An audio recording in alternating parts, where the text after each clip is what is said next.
I must admit that I have not always been a serious reader. Like the vast majority of consumers of art, I was more interested in the escapist element of fiction and cinema.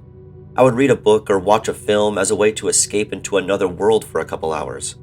I was enthralled by the likes of C.S. Lewis's The Chronicles of Narnia, Neil Gaiman's The Ocean at the End of the Lane, and Stephen King's The Shining.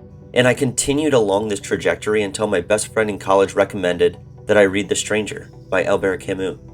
It was this small piece of fiction that would forever change my understanding of fiction's supreme purpose, to make us think. I had never considered that fiction could, and often does, offer us a way to think about the real world. I used to think that a serious consideration of ideas could only be hashed out in journalism and academic essays, but of course this turned out to be completely false. I immediately latched onto The Stranger's main character, Meursault, a young man who has found himself passively navigating the world around him. He is not passionate about anything in life. When presented with the prospect of marriage, he merely responds with an empty, "Sure." The famous opening line reveals a lot about Meursault. It goes, quote, "Mammon died today. Or yesterday maybe. I don't know." Close quote. The Stranger explores a life wholly consumed by indifference, even to death. Though it can be difficult to see ourselves in such an incredibly indifferent character, we can surely understand what it feels like to be indifferent toward a certain person, or situation, or event. While this extreme form of indifference is not very realistic, it nevertheless reveals the prevalent human sentiment that permeated post-World War II Europe. With homes, businesses, and whole cities dashed to rubble, how were people to push forward? Friends and family members had been killed, whether on the battlefield, in concentration camps, or from collateral damage from explosives. Where's God in all of this? Does God even exist? These were the questions being asked at the time. The world had changed forever, and many people did not know how to feel about it. It was a time of confusion, uncertainty, fear, and paranoia.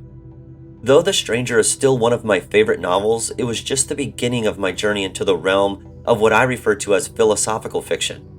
I eventually found myself devouring Fyodor Dostoevsky's Notes from the Underground. This work of philosophical fiction presents, in the form of a monologue, an impassioned case against determinism, or the view that human will and desire can simply be reduced to the laws of nature. I was then on to Franz Kafka's The Metamorphosis, Jean-Paul Sartre's Nausea, Knut Hamsun's Hunger, Max Blecker's Adventures in Immediate Irreality, and many, many more. The common element in all these works is that the world has suddenly taken on a stranger hue than we initially thought. Through this fiction, the reader is shown how complicated, cunning, and contradictory the world can be. These works transcend the political and social. They strike to the very heart of human experience. Perhaps more important than any specific message presented in these fictional works is how they challenge us to consider that the world is not exactly what we thought it was. As Americans, we are reminded by these works that the time in which we live is exceptionally better than much of times past. We are given a unique lens through which to peer into another's life that we would not otherwise have access to. I have come to understand that one can appreciate and value a piece of writing, even if the ideas contained within the writing do not align with my own predispositions about the world. By reading philosophical fiction, we can try to understand one another across time, space, and temperament. If you enjoyed this video, consider hitting that like button, smashing that notification bell, and subscribing for new videos every week. Thanks again for all the support. Until next time, cheers.